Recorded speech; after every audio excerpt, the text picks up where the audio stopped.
প্রথম যেই বিষয়টা আলোচনা করার দরকার আছে, সবথেকে জঘন্যতম বিষয়, সেই বিষয়টা হলো আহলে হাদিসদের বিষয়। আহলে হাদিসদের একজন মৌলভী খলিলুর রহমান বিন ফজলুর রহমান, এই বইটা হলো তার লেখা। বইটার নাম হলো অধিকাংশ লোক আল্লাহর প্রতি ঈমান আনা সত্ত্বেও মুশরিক।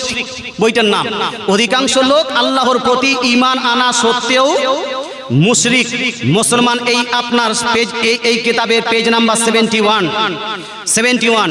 আমাদের আকীদা ও বিশ্বাস হলো আল্লাহর কোনো আকার আছে না নাই, আল্লাহর কোনো আকৃতি, আল্লাহর কোনো দেহ, আল্লাহ তাআলা শরীর বিশিষ্ট নয়। মুসলমান আল্লাহর আপনার গোশ মাংসে কোনো হাত নাই, পা নাই, এটা হলো আমাদের আকীদা। আমরা বিশ্বাস করি there is no body of Almighty Allah, there is no part of body of Almighty Allah, there is no shade and shape of Almighty Allah। আল্লাহর কোনো শেড নাই, আল্লাহর কোনো শেপ নাই, আল্লাহর কোনো আকার নাই, আকৃতি নেই। এটা আমাদের বাপ দাদা 14 খানদান এই উপর থেকে যা বিশ্বাস করে আসছে। ইদানিং এরা বলছে, এর পেজ নাম্বার 71 এর মধ্যে কি বলছে, মহান আল্লাহর আকৃতি বা আকার রয়েছে। বলেন নাউজুবিল্লাহ, জোরে বলেন নাউজুবিল্লাহ। মহান আল্লাহর, এদিক চ্যাপ্টার বেঁধেছে আল্লাহর আকৃতি। আল্লাহর আকৃতি এখানে লিখেছে মহান আল্লাহর আকৃতি বা আকার রয়েছে, তার মানে আকারও আছে, আকৃতি আছে। তারপর বলছে কিন্তু তার আকার কেমন, কি অবস্থায় তিনি আছেন, তার অঙ্গ প্রত্যঙ্গ কেমন, এটা তিনি আমাদেরকে বলে দেননি। তার মানে তিনি বলছেন যে তার আকার আছে, আকৃতি আছে, অঙ্গ প্রত্যঙ্গ আছে, কিন্তু আমরা বলতে পারবো না কেমন। কথা বোঝা গেল? আচ্ছা, তার পেজ নাম্বার 72 এর মধ্যে লিখছে দৈহিক বৈশিষ্ট্য। আচ্ছা, দৈহিক বৈশিষ্ট্য কার থাকে? যার দেহ আছে তার, না যার দেহ নেই তার? যারা বলুন না বাবা, দৈহিক বৈশিষ্ট্য তার হয় যার দেহ আছে। তার মানে হলো এদের আকীদা হলো আল্লাহর আকার আছে। মুসলমান আপনাকে বলতে চাই, আল্লাহ তাআলা কোরআন শরীফের মধ্যে বেশ কিছু জিনিসের উল্লেখ করেছেন। যেমন আল্লাহ তাআলার হাত, এটার কোরআনে উল্লেখ আছে। আল্লাহ তাআলার চেহারা, এটার কোরআনে উল্লেখ আছে। আল্লাহ তাআলার আপনার নফস, এটার কোরআনে উল্লেখ আছে।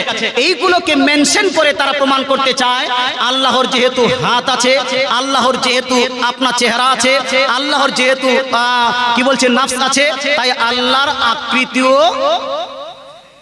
আকৃতিও আছে। এবার আপনাকে একটু বুঝাতে হবে, মুসলমান আপনাকে বলতে চাই আপনার মধ্যে দেহ, আপনার মধ্যে শরীর, আপনার মধ্যে হাত পা শরীর ইত্যাদি সবই আছে। মুসলমান আপনাকে বলতে চাই আপনার মধ্যে আমি কোয়ালিটি দেখব দুইটা জিনিস আছে আপনার মধ্যে। একটা দেখেন আপনার হাত, আপনার পা, আপনার চোখ, এইগুলা। আর একটা আছে আপনার মধ্যে আপনার জ্ঞান, আপনার গরিমা, আপনার ক্ষমতা। বলুন তো আপনার হাত পা চক্ষু এগুলা আপনার কি? এগুলা হলো দেহের অঙ্গ প্রত্যঙ্গ, নাকি বাপ? কি এগুলা? দেহের অঙ্গ প্রত্যঙ্গ। আর আপনার জ্ঞান, আপনার গরিমা, আপনার শক্তি, এটা কি আপনার? বলুন বলুন বলুন, বলতে পারছেন? এটা আপনার গুণ, এটা কি আপনার বিশেষণ, গুণ, অ্যাট্রিবিউট, ইংলিশে বলা হয় অ্যাট্রিবিউট। এটা হলো আপনার বিশেষণ।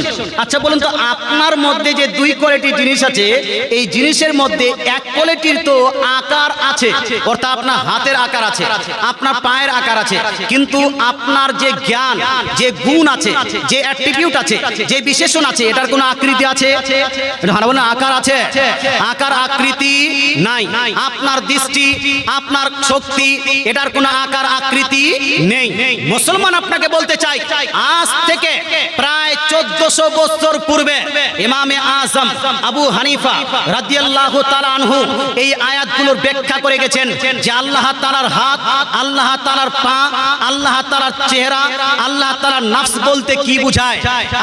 তিনি বলছেন এই কিতাবটি ইমাম আবু হানিফা রাদিয়াল্লাহু তাআলা আনহু কিতাব ফিকহ আকবরের মধ্যে পেজ নাম্বার 27 এর মধ্যে তিনি উল্লেখ করছেন লাহু ইয়াদুন ওয়া ওয়াজহুন ওয়া নাফসুন কামা যাকারাহুল্লাহু তাআলা ফিল কোরআন ওয়া মা যাকারাহুল্লাহু তাআলা ফিল কোরআন মিন যিকরিল ওয়াজহি ওয়াল ইয়াদি ওয়ান নাফসি ফাহুয়া লাহু সিফাত।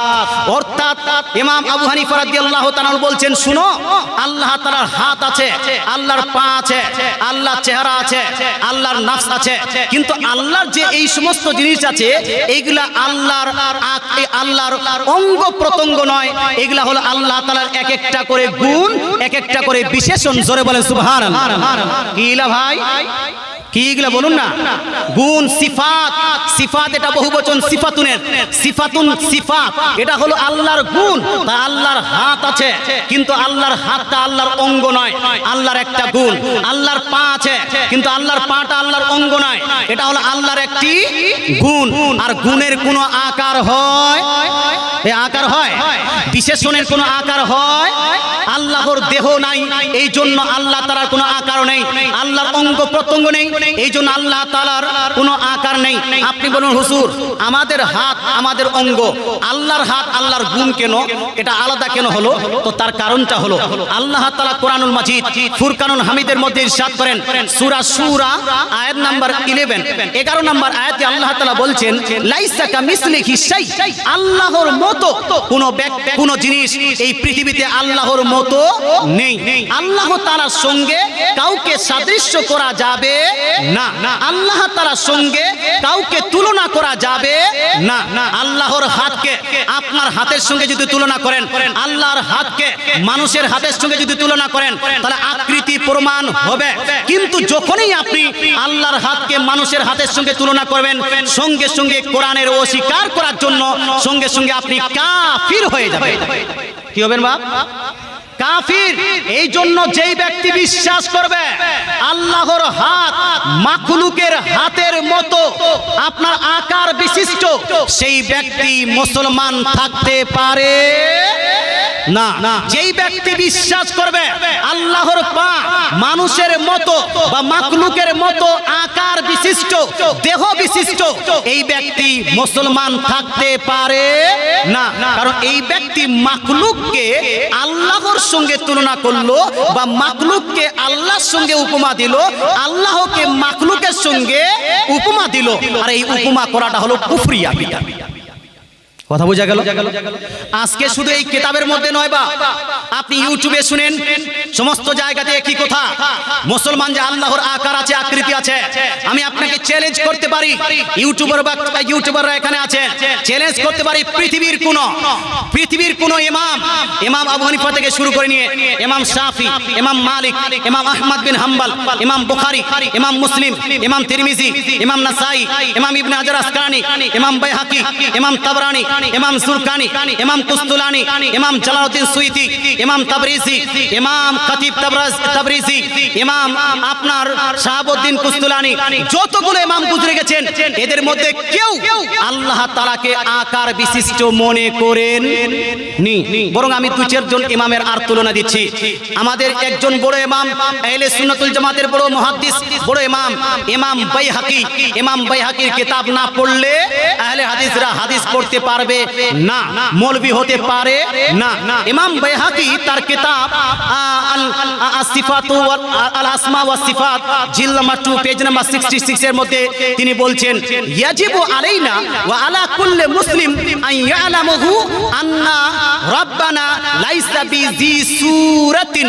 অর্থাৎ ইমাম বাইহাকি বলছেন, প্রত্যেক মুসলমানের জন্য এটা বিশ্বাস করা হলো জরুরি যে আমাদের রব আল্লাহ তাআলার কোনো আকার আকৃতি নেই, এটা বিশ্বাস করা হলো জরুরি।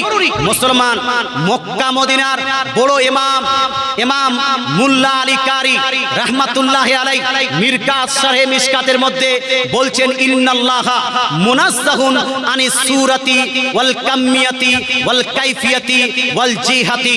অর্থাৎ নিশ্চয় আল্লাহ তাআলা জিহাদ হতে পবিত্র, দিক থেকে পাক। আল্লাহ তাআলাকে দিকের সঙ্গে সম্পৃক্ত করা যাবে না। আল্লাহ তাআলাকে আকৃতি এবং আকারের সঙ্গে সম্পৃক্ত করা যাবে না।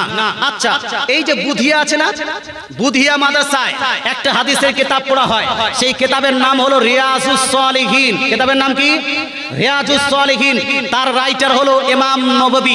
ইমাম নববী শারহে মুসলিমের মধ্যে লিপিবদ্ধ করছেন যে লা ইয়াজুসু আলাইহি সুবহানাহু ওয়া তাআলা আত-তাজাসসুমু, অর্থাৎ আল্লাহ তাআলার জন্য দেহ বিশিষ্ট হওয়া, দেহ দৈহিক আকার বিশিষ্ট হওয়া, দৈহিক বৈশিষ্ট্যাবলী হওয়া, এটা হলো আল্লাহ তাআলার জন্য মহান, ইম্পসিবল। জোরে বলেন সুবহানাল্লাহ।